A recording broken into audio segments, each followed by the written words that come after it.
The Evergreen Media Network Studio, powered by Scott Tree Services. Honestly, without Treasure Coast Community Health, I think we'd be a much poorer community in terms of our health. We're always striving to fill the gap for everyone in the community, rich or poor. And good afternoon. Welcome to Community Conversations. It's so good to have you on the other end of the radio. Hopefully you're not switching the dial because I've got two great, I was going to say speakers, but that's not really fair. Two wonderful guests, ladies that work in our community. We've had a lot of laughs about not-for-profits and for-profits and how nonprofits really need to make a profit, but we'll leave that alone. Ginny Blossom, welcome. Thank you. From Sunshine PT. And Heather Dale from ARC, A-R-C. Thanks for having us, Vicki. You're very welcome. Tell us what ARC stands for. It doesn't stand for anything. We just work with people with special needs. So they dropped the acronym years ago. I didn't realize that. I should have done that with Treasure Coast Community Health. Except my board would have a different change of thought. And Ginny, as a nonprofit in our community, you guys have been doing some really fundraising things of late. We have. We just started up on events and community outreach again after the COVID. Oh, you had a episode. long sabbatical. We did have a long sabbatical, yes. And a little bit of reorganization during that time period, too, because the past year has been quite something. Yeah, we have gone thank through. you. Well, of course, we're everything we can do to just serve more clients so that we can get everybody into therapy if they need it, whether they can pay the bills or not. We'll be there for them. And even though it's Sunshine PT, you really are providing all three different kinds of therapy as well as some diagnostic work. Is that right? Yes, we are both PT, occupational therapy, and speech therapy for adults and kids. We just hired an occupational therapist specifically for our adult population. She started last week, actually. Great. And she is bringing lymphedema experience with her. That's and nice. We're getting ready to add pelvic floor to our specialties. So trying to find the areas of the community that need additional support because it's just limited. The number of practitioners. Yeah, the workforce issues continue to plague all of us, particularly in healthcare. So kudos for finding folks that are either in or willing to be in Indian River County. And Heather, I'm sure you have no workforce issues. No, we're, of course, fully staffed, have been since pre-COVID. Yeah, sure. No, we've been fortunate and blessed. A lot of our mid-level leadership have been staffed in the last 6 months, which we were having some challenges finding qualified professionals to run residential management, ADT, or day program management. So we've been staffing. And how many people utilize your services? We have over 110 people every day, and we service over 200 a year. Wow. So that's a lot of folks. And you mentioned residential. But you also have a day plan? We have 6 main services. We have our 24/7 residential program. We provide day program services, which is roughly 30 hours a week. Some people do it a la carte 1 or 2 days a week. We provide transportation door to door. We have a behavior services, support and employment where we place people in job placement in the community. Okay. And that's so all like case management kind of thing? Only not. I can see not. No, it's true job placement. So it's working with any person with a disability, whether it's special need, mental health, physical disabilities. That's awesome.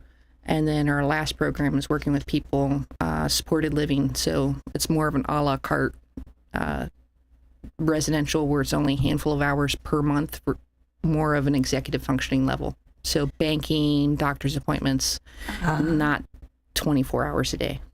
But that would be the final preparation, perhaps, for individuals whose parents are aging and they're trying to ensure that there's somebody that would help and get them used to it? It can be that, or people who live out on their own and have their own apartment, their own house, but they need assistance paying the bills, managing their medical. So it's, as I said, it's more of an executive level functioning. So people who can live out on their own, who do not need daily support, but they need just a little bit of extra.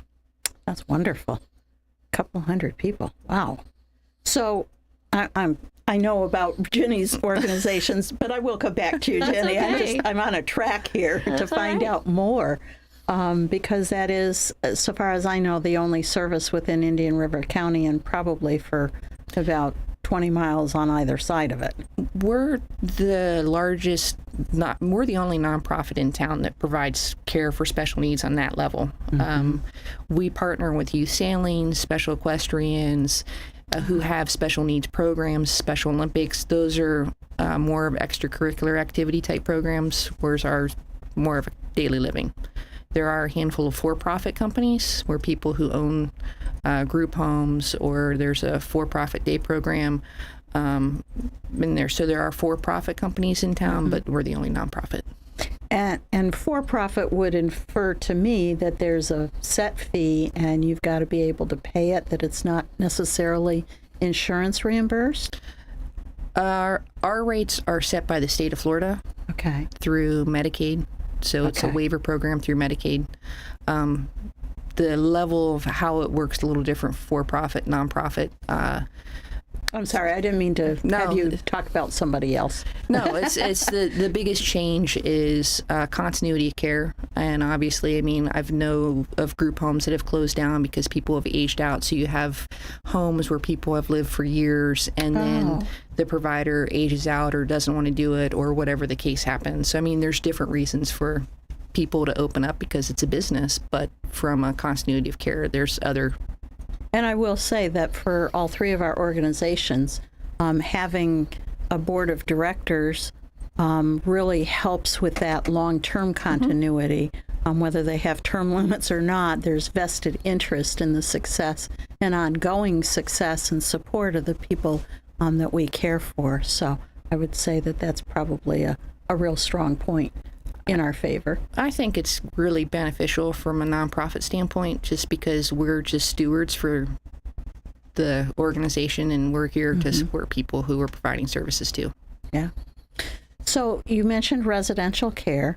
I know many years ago there was a plan to have a campus, and then the powers that be cited some obscure law. I'm kidding.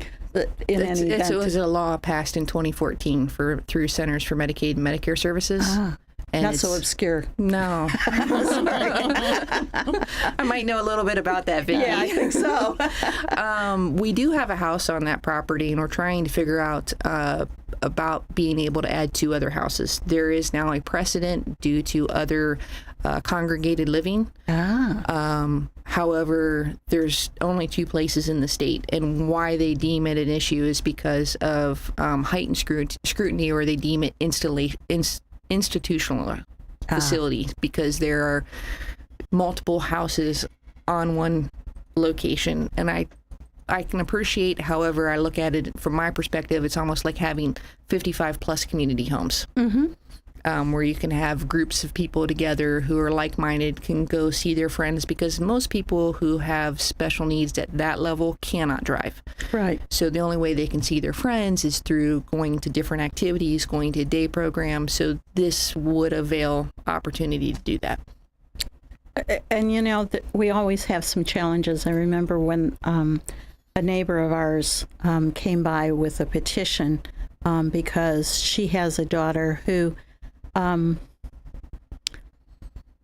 probably could live on her own just fine, but they both agreed that having a tiny house for her on their property was the ideal solution for everyone except the county, except the powers that be. And I'm pleased to say that that eventually happened. And actually, the tiny house is better than half the houses on the block. It's beautiful. It's cute. Well, it also allows her to have her space, individualized, grow as she's able. Which is absolutely. And, with housing being such an issue, I'm glad that we finally caught up. But the initial knee-jerk to doing something different is full of surprises at times. But do you have more than one residential house? You only have one there, but... We have 6 total. We service 32 people. Wow, how you have grown. That's a lot. It's a challenge. Yeah, I'll bet it is. 24/7, but it's great because people who live there have opportunities to live out on their own. Absolutely. With some supports. Yeah, which they did not have 20, 30 years ago, I'm sure. No, it's grown a lot. Yeah, yeah. Good work, Heather. Thank you, Vicki. So one of the things that we're going to talk about is how nonprofits collaborate with each other. And you mentioned that there are several organizations that you're already collaborating with. Youth Sailing has a program. How many of your people are water bugs now? We took 4 last year, and we're signed up to take another handful this year. Work with Stu on getting the program and gave them a letter of support. And we have individuals who join with Special Equestrians, and then we started doing some collaboration with Sunshine this last year, so that's been fantastic from a therapy standpoint. So I heard about that, but we're going to take a word from our sponsors first, and then we'll talk more about how that came to be and how it's going. Okay, so stay tuned. 2-minute break. Please pay attention to our sponsors, because without that, we wouldn't be having a program. And we'll be right back.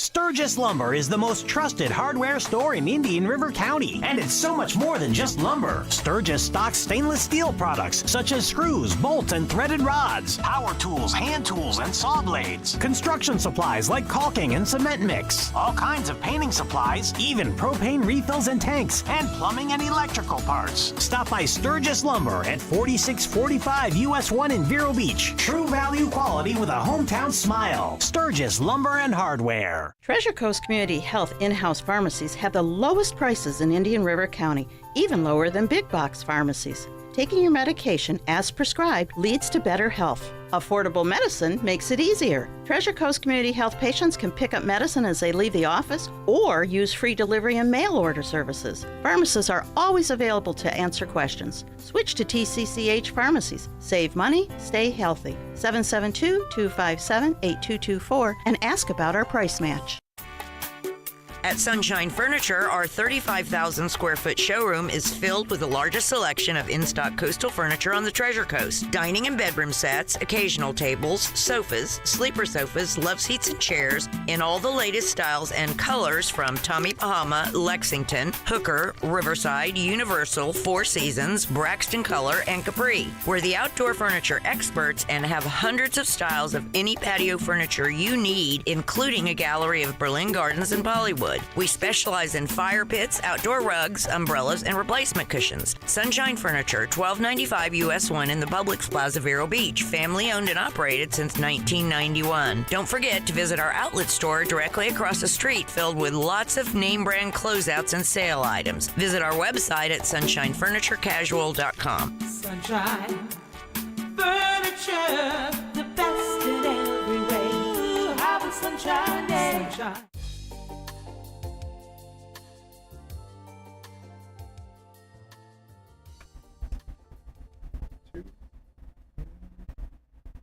And welcome back to Community Conversations. My name is Vicki Soule, and I'm the CEO of Treasure Coast Community Health.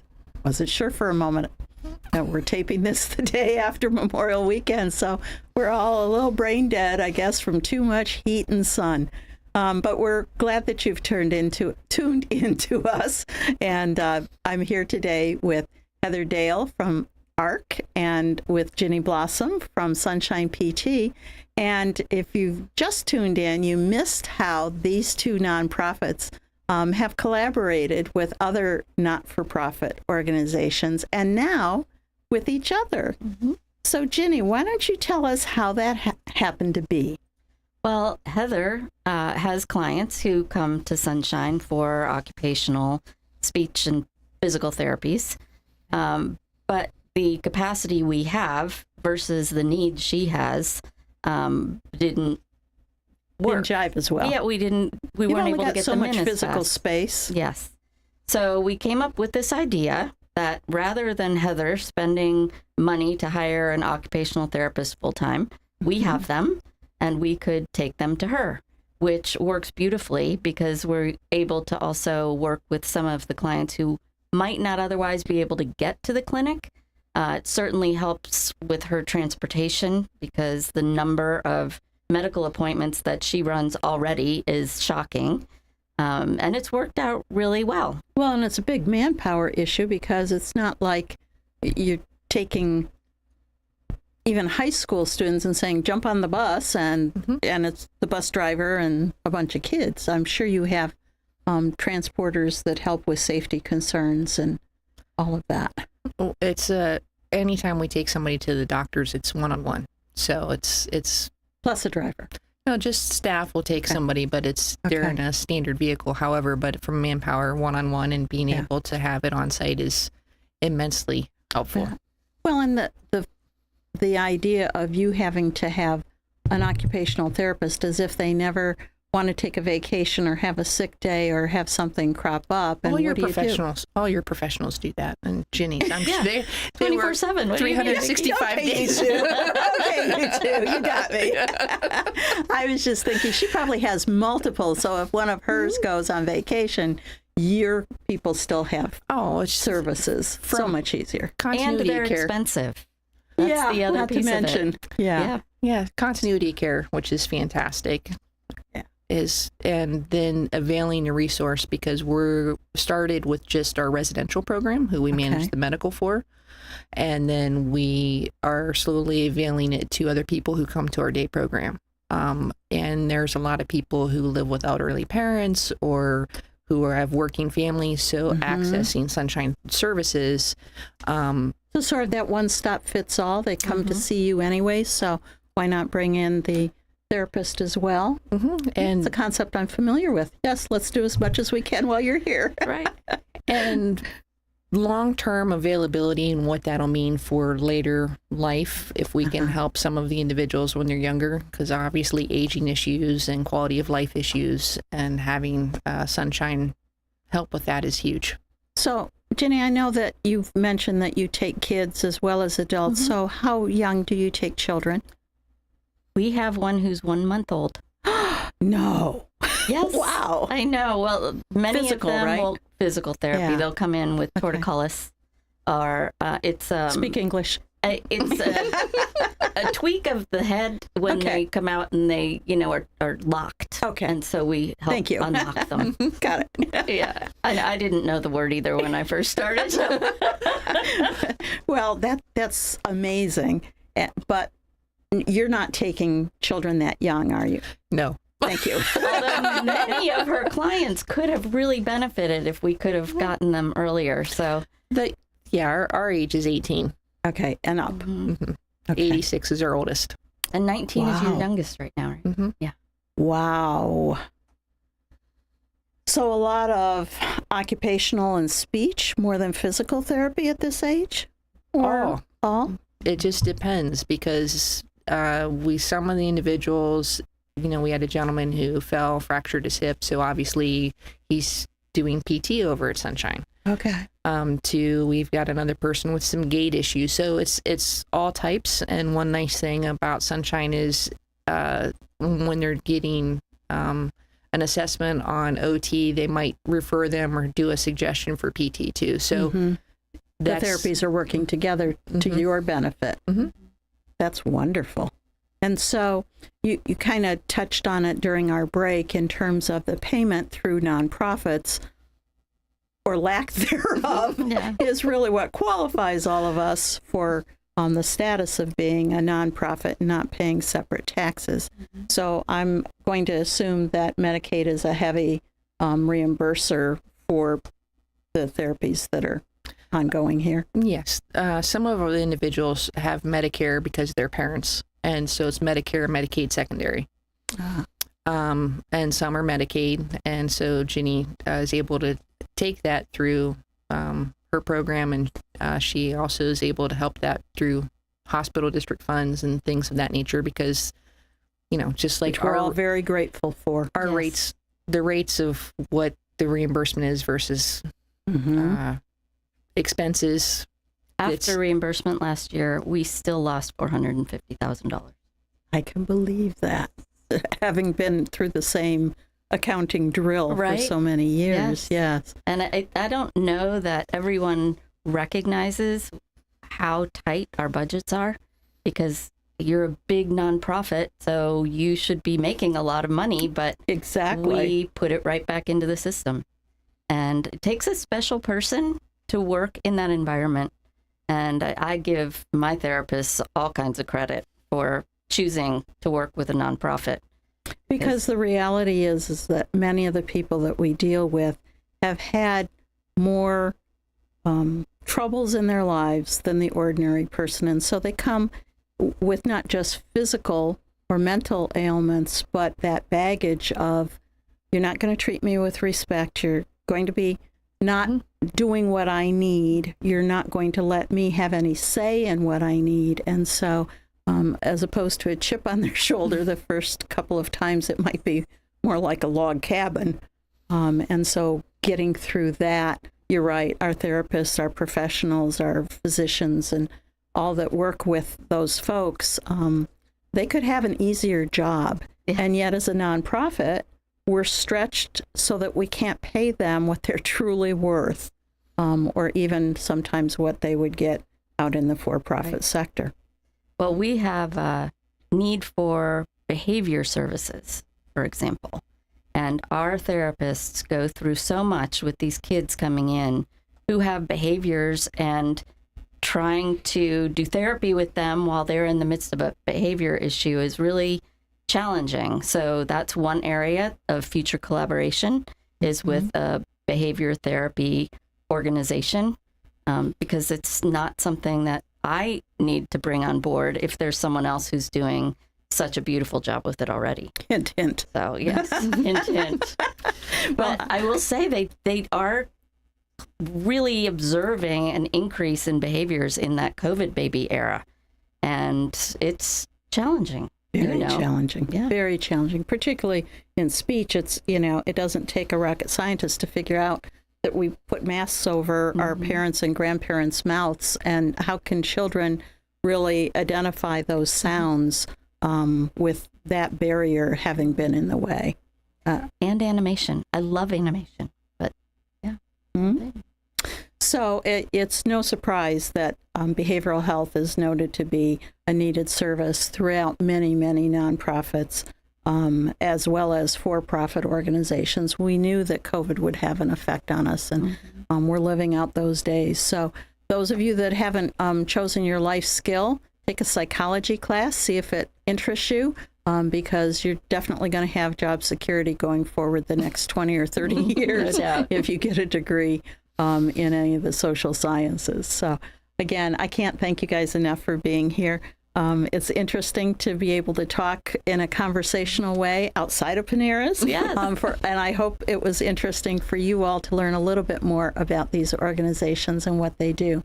Now, if someone had a concern and wanted to talk to either one of you, you both have websites? We do. Okay. And they are?